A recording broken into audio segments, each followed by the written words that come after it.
So media మిత్రులకి ఏం లేదు, వెళ్ళే ముందు చిన్న కొసమెరుపు. సో ఇప్పుడు Q&A జనరల్గా మనం కాదు అనిల్ ఏదేదో అనేసుకుంటారే. కాదు సార్, ఏదేదో అదే విందాం, ఏమనుకుంటారు అది విందాం. కాదు ఏంటి అది విందాం సార్, నాకు టెన్షన్ వేస్తుంది.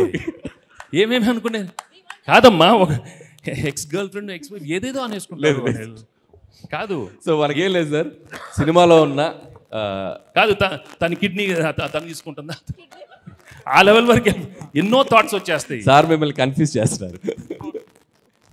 సో ఏం లేదు, చిన్న పజిల్. సో ఇక్కడ ఆల్రెడీ మీరు కొన్ని క్యారెక్టర్స్ చూశారు.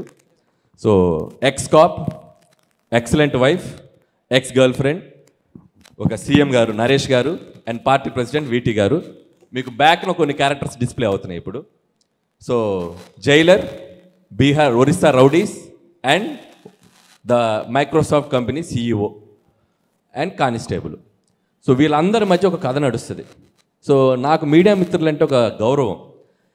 ఎందుకంటే ఒకరు ఇంటర్వ్యూ ఇస్తే అప్పట్లో వాయిస్ రికార్డులు లేని టైంలోనే చక్క పాయింట్లు అట్లా అర్థం కాని పాయింట్లు రాసుకొని ఆ 4 హైలైట్స్ పెట్టుకుని ఒక అందంగా రాస్తారు ఒక ఇంటర్వ్యూ ఏదైనా. So they can connect the things very well. చిన్న ఇన్ఫర్మేషన్ కూడా చాలా బ్యూటిఫుల్గా కన్వే చేస్తారు. సో మీ ముందు ఒక ఈ చిన్న ఇన్ఫర్మేషన్ని డాట్స్ కనెక్ట్ చేస్తూ ఈ సినిమా కథ ఏమై ఉంటుంది అని గెస్ చేయండి. సో చేయటం వల్ల మీకు ఏదో టైంపాస్ మాకేంటని మీరు అనుకోవచ్చు. ఇందాక నుంచి సంక్రాంతి గారు రాజు గారు అంటున్నారు కాబట్టి ప్రీ రిలీజ్ ఈవెంట్ రోజు కథని దగ్గరగా గెస్ చేసిన వాళ్ళకి అల్టిమేట్ గిఫ్ట్ ఇవ్వబోతున్నాం. ఏంటి 25 lakhs. ఉండవా అయ్యో, అసలే బడ్జెట్ నేను పెద్ద అమౌంట్ ఏదో చెప్పేశాడు. మంచి అనౌన్స్ చేశాడు, ఈ సినిమాకి తీసుకున్న రెమ్యునరేషన్ గిఫ్ట్ ఇస్తాడంట. అప్పుడే ఇంట్రెస్ట్ లెవెల్ బాగుంది. 25,000 అంటే ఎవరికి కావాలి? 25 lakhs అంటే నైట్. సో ఇప్పటికిప్పుడు స్పాంటేనియస్గా ఈ కథ ఏమిటో మీరు చెప్పాలి. పాత్రలన్నీ మీ కళ్ళ ముందు ఉన్నాయి. సో ఆ పాత్రలు ఎలా కలుస్తాయి? కాదు అనిల్, నువ్వు ఏదో అనుకున్నావు కానీ సైలెంట్ గా మైక్ ఎవరి దగ్గర ఉంది అక్కడ? అదే వాట్ ఆర్ యు టాకింగ్? తీసేసుకున్నారు మైక్. కాదు ఫస్టే మీరు చెప్పేస్తారా? అంటే అలా కాదు, మీరు కథ గెస్ చేయమన్నారు ఓకే, అంటే మీ కథ మొత్తం బయటకు వచ్చేస్తే ఏం ప్రాబ్లం లేదా? అంటే కథ బయట అడిగారు కదా పాపం, ఏం పర్వాలేదు. మీరు నిజంగా కథ మొత్తం గెస్ చేస్తే అసలే మీకు సన్మానం చేసి నెక్స్ట్ పిక్చర్ రైటింగ్ టీంలో మీకు ఇచ్చేస్తా. వద్దులేండి, కథ అంతా రివీల్ చేయడం అంత పెద్ద బాగోదు. అంటే యాక్చువల్గా నాకు మీ సినిమాలో F2 ఇష్టం అని చెప్పి దిల్రాజు గారు అన్నారు, కానీ నాకు రాజా ది గ్రేట్ ఇష్టం. ఎందుకంటే హై యాక్షన్ని, హై ఎంటర్టైన్మెంట్ని, ఫ్యామిలీ ఎమోషన్స్ని, ఈ మూడింటిని పర్ఫెక్ట్గా బ్లెండ్ చేసిన cinema Raja the great. So మళ్ళీ ఆ తర్వాత మీరు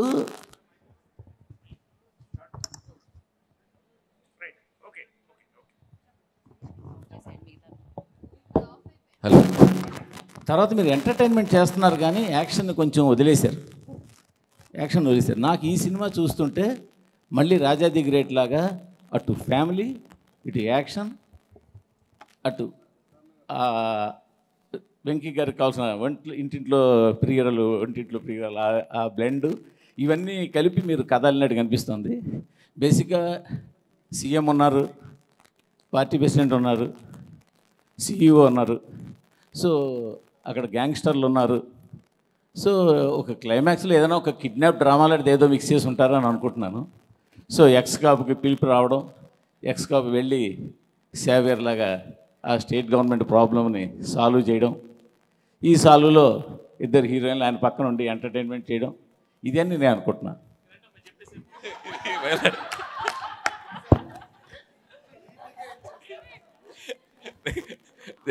ఓకే, నెక్స్ట్ ఎనీబడి? అనిల్ గారు, అంటే ఈ క్రియేటివ్ ప్రాసెస్ అంతా యూజువల్గా మీది. మా క్రియేటివిటీ ఎలా ఉంటుందంటే ఒక్క 10-15 నిమిషాలు టైం ఇస్తా, పక్కకి వెళ్ళి మీకు కావాల్సిన వాళ్ళు ఒకళ్ళిద్దరికి ఫోన్లు చేసుకుంటే కథ అంతా వచ్చేస్తుంది. అందుకే మీకు ఆ టైం ఇవ్వకుండా మా ఎదురు కూర్చోబెట్టుకున్నాం. ప్రాబ్లం ఏంటంటే వెంకటేష్ గారేమో సినిమాల్లో కథలు ఉండాలి, మీ దాంట్లో ఏమో కథల కంటే కూడా ట్రీట్మెంట్, ఎంటర్టైన్మెంట్ ఎక్కువ. కాబట్టి ఇది పెద్ద టెస్ట్ మాకు ఇది. నాకు అనిపిస్తుంది ఏంటంటే వెంకటేష్ గారు, మీనాక్షి గారు ఎక్కడో సంథింగ్ ఏదో కొలీగ్స్ అయి ఉంటారు. వీళ్ళిద్దరు మ్యారేజ్లో ఆ అమ్మాయి వీళ్ళిద్దరు హ్యాపీ మ్యారేజ్లోనో ఎందులోనో ఉంటుండగా ఆ అమ్మాయి ఈయన అక్కడ ఫ్లాష్ బ్యాక్లో వదిలేసిన ఒక ప్రాబ్లమ్ను తీసుకొచ్చి వీళ్ళ ఇద్దరి మధ్యలో వచ్చి కూర్చుంటుంది అనుకుంటున్నాను నేను. ఆ అమ్మాయి వచ్చిన ప్రాబ్లమ్స్తో ఆ అమ్మాయితో పాటు ఆ అమ్మాయి ఆయన గతం తాలూకు ప్రాబ్లమ్స్ తీసుకురావడం అవన్నీ ఎలా సాల్వ్ చేస్తారని స్టోరీ అనుకుంటున్నాను. Super, first 2 super. Next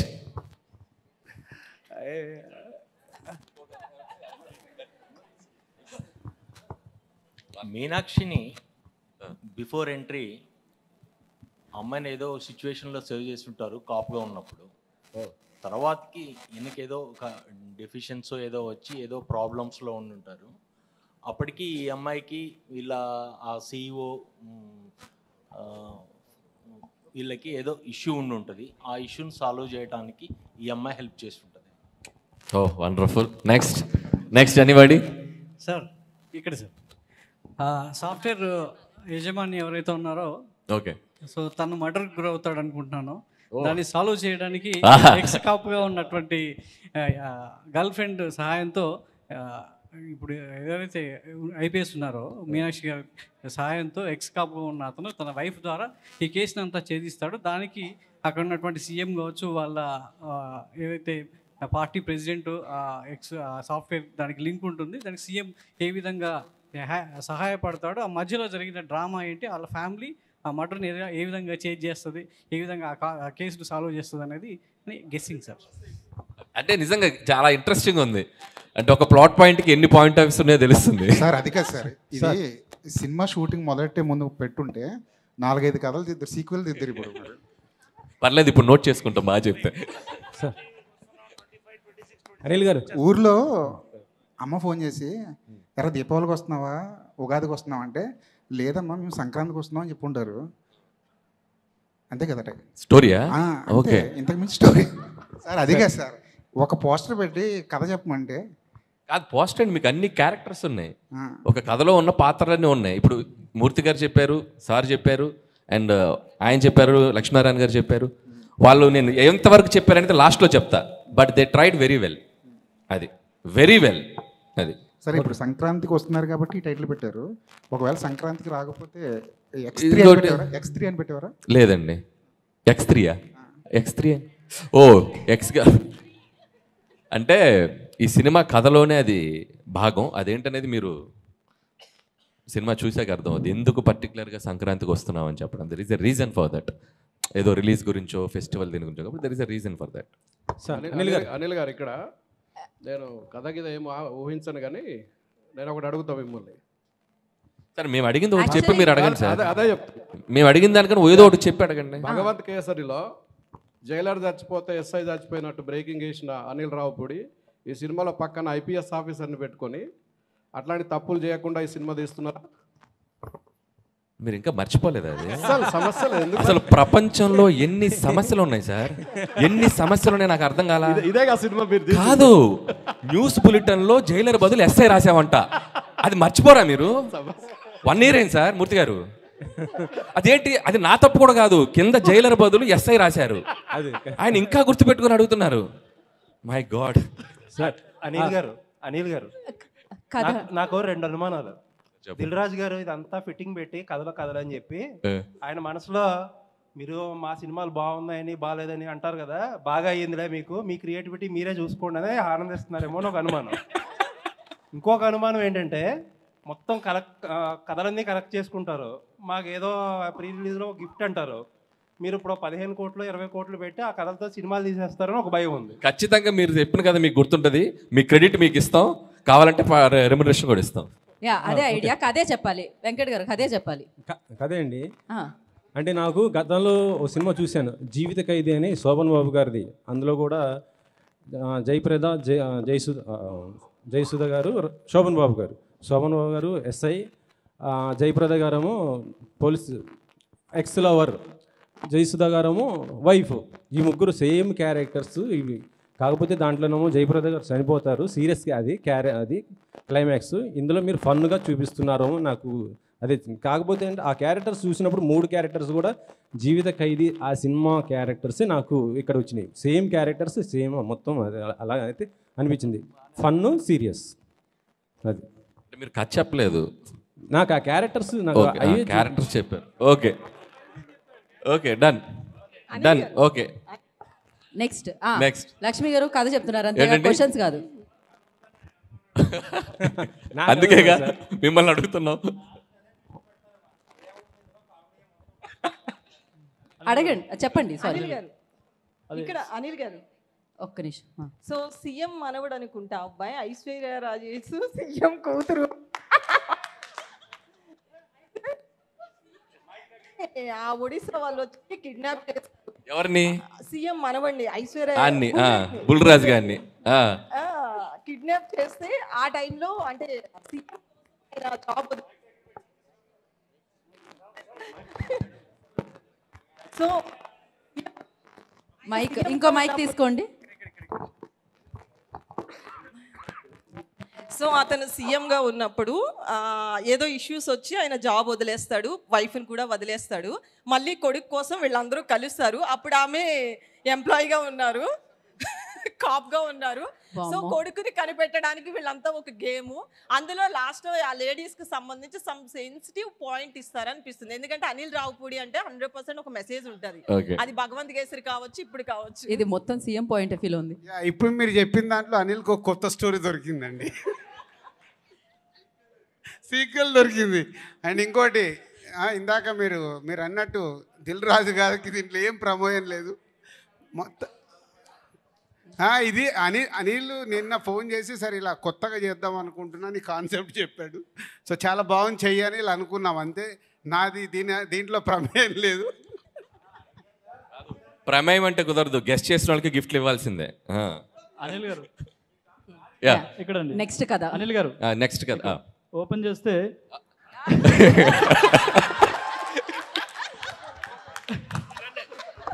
next shot చెప్పండి సార్. అదే సాయి కుమార్ గారు ఎలివేషన్తో మీరు వస్తారు. అప్పట్లో ఒకడు ఉండేవాడు పోలీసు, ఇలా ఉండేవాడు, ఇలా గంభీరంగా ఇలా ఉండే, ఆయన కొడితే ఎక్కడెక్కడ వెళ్ళిపోతారని ఒక ఎలివేషన్ వస్తుంది. ఎలివేషన్తో మీరు వస్తారు. అక్కడ ఒక ఊర్లో గ్రామంలో సాఫ్ట్వేర్ కంపెనీ పెట్టాలనుకుంటారు. కాకపోతే అక్కడ ఒక ప్రాబ్లం వస్తుంది. అప్పుడు మిమ్మల్ని తీసుకొస్తారు పోలీస్గా. మీకు ఐశ్వర్య కాదు ఏమన్నారు మీనాక్షి గారు సపోర్ట్ చేస్తారు. ఆమె ఆల్రెడీ డిపార్ట్మెంట్లో ఉంటారు.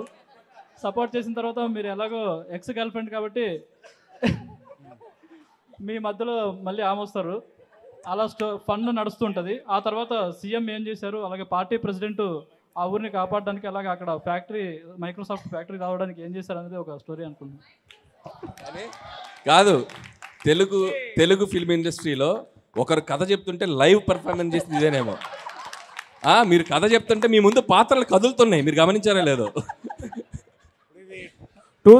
సంక్రాంతికి వస్తున్నాం 2025, 26, 27 వరకు వచ్చేస్తాయి కథలు. థ్యాంక్ యూ అనిల్ గారు. సార్ మీరు ఎమ్మెల్యే అవుతారనుకుంటే సీఎం అయ్యారు సార్, కంగ్రాచులేషన్స్.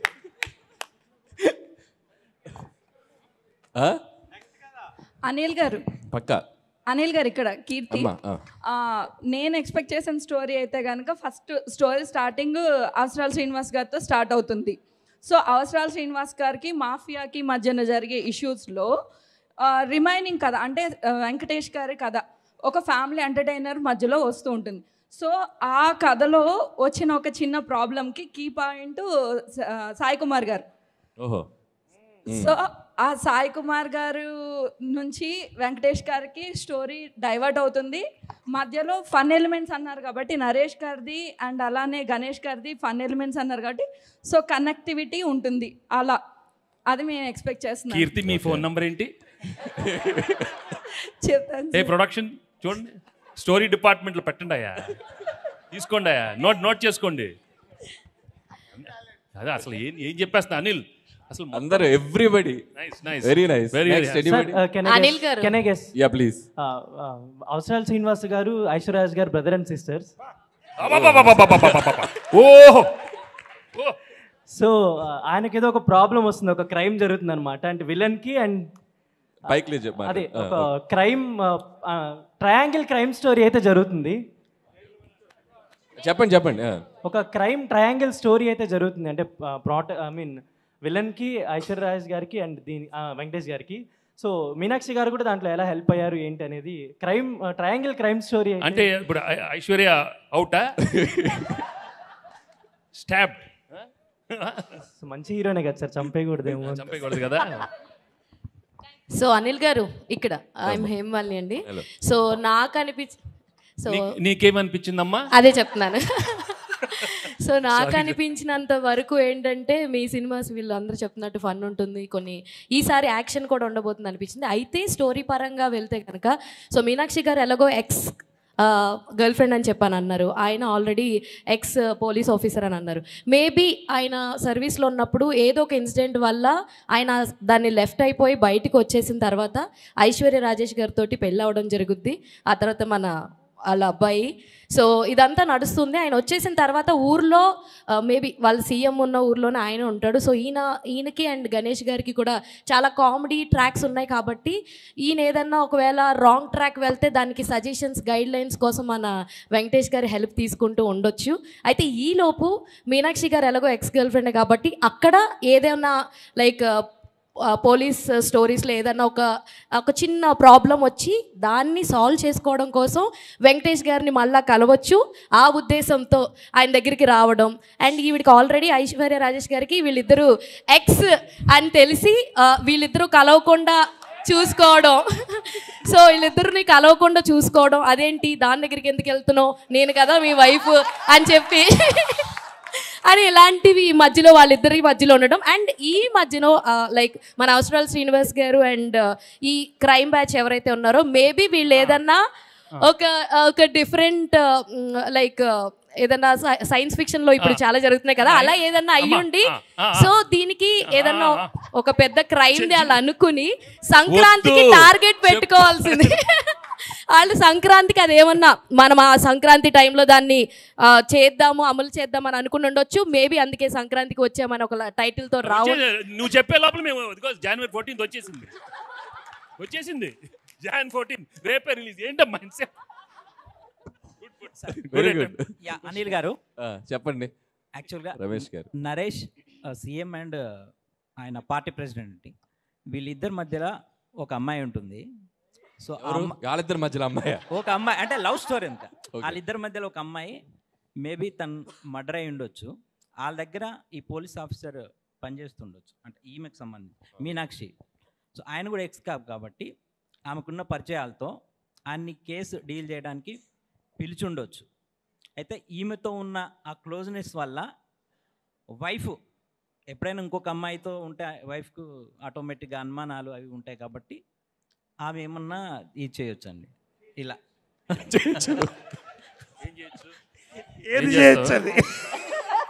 ఏం చేస్తావే? ఏం చేస్తా? ఎక్స్ గర్ల్ ఫ్రెండ్ ఏం చేస్తావు? ఏం చేస్తావు చెప్పు. పెళ్ళైన మొగాడు ఆడదాన్ని ఎవరన్నా కన్నెత్తి చూస్తే వాళ్ళు కాళ్ళు కట్ చేసి పొయ్యిలో పెడతా, చేతులు నరికి మిషన్లో పెడతా. వద్దు. Okay very good sir. Anil గారు చాలా కథలు కథలు నాకు అన్ని కథలుద్దమ్మా నాకు. ఓకే లాస్ట్ అనిల్ గారు. ఓకే ఎస్ హాయ్ అండి, this is Rani. So first of all Meenakshi గారికి అంటే అవసరాల శ్రీనివాసరావు గారు ఒక సాఫ్ట్వేర్ కంపెనీకి CEO అన్నారు కదా, సో ఆయన వల్ల ఏదైనా ప్రాబ్లం అయ్యి ఉండొచ్చు. ఎలాగో వెంకటేష్ గారు ఎక్స్ కాప్ కాబట్టి సో ఆయన సజెషన్స్ కోసం ఇంటికి వస్తే ఐశ్వర్య గారికి వెంకటేష్ గారికి మధ్యలో మీనాక్షి గారు రావడం కొద్దిగా ఎంటర్టైన్మెంట్గా ఉంటుంది.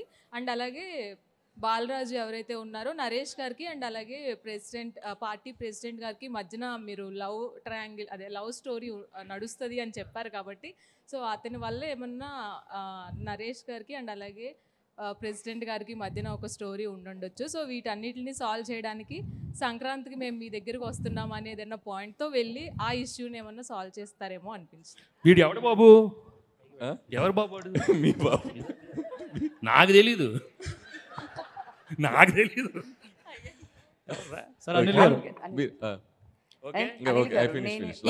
ఇదే లాస్ట్ అండి కదా, ఇంతటితో కథలు సార్. నా గెస్ ఏంటంటే సాయి కుమార్ గారు అండ్ మీనాక్షి గారు ఇద్దరు డాటర్ అండ్ ఫాదర్ క్యారెక్టర్ అని అనుకుంటున్నాను.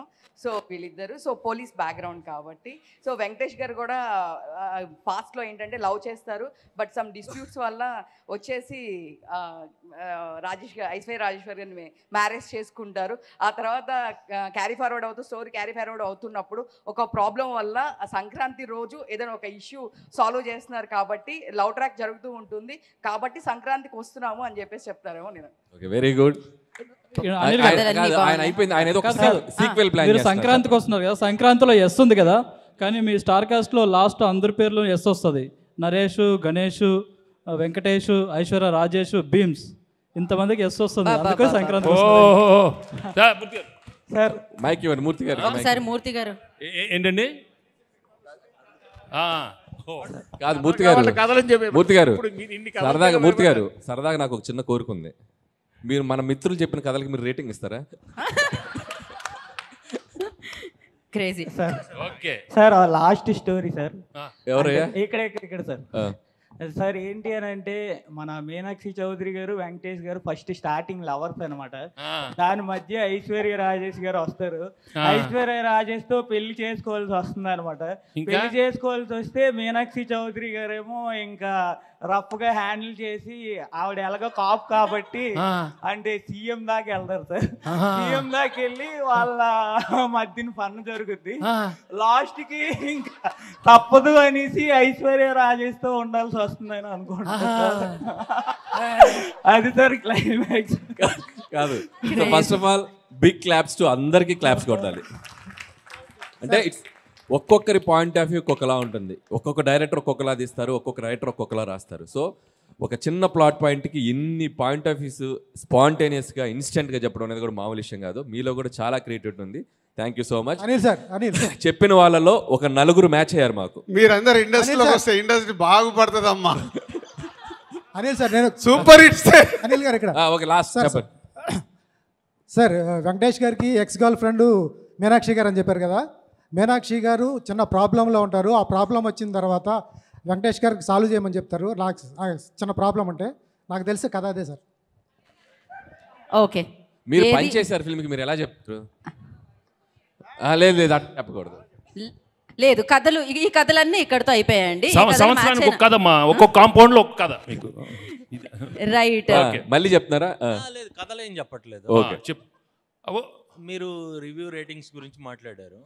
సంక్రాంతికి 3 సినిమాలు వస్తున్నాయి. 3 సినిమాలు రాజుగారికి సంబంధించినవే. అయితే రీసెంట్గా కేరళలో రివ్యూస్ గురించి సీరియస్కి వెళ్ళిపోయారా? ఫస్ట్ కేరళ, తర్వాతకి ఇవాళ చెన్నై కూడా ఒక యాక్షన్ తీసుకుంది. ఇక్కడ తెలుగులో ఏమైనా తీసుకునే అవకాశం ఉందా అలాంటి వాటి గురించి? So thank you so much sir. నేను అసలు ఎక్కడ సో ఈ ఫంక్షన్కి వచ్చేసి అది ఎందుకు అంటే ఇది నెక్స్ట్ ప్రాపర్ Q&A సెషన్ చేస్తామండి. ఇప్పుడు కథలు సెషన్ ఇదంతా. రాజు గారు నేనే చెప్పాను, నువ్వు నాకే వేసావని కూడా నాకు తెలుసు. సో డెఫినెట్గా కేరళలో ఈరోజే తమిళనాడులో థియేటర్స్కి అందరికీ ఆల్ థియేటర్స్కి వాళ్ళ అసోసియేషన్కి చెప్పడం జరిగిందంట.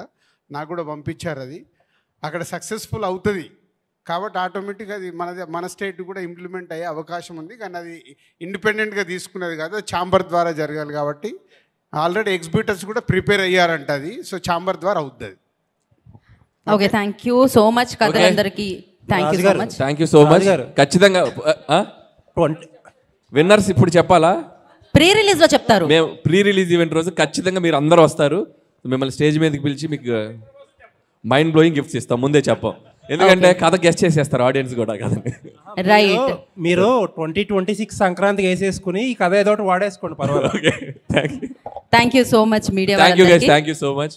సంక్రాంతికి వస్తున్నాం. January 14th సంక్రాంతి రోజున మనందరి ముందుకి వచ్చేస్తుంది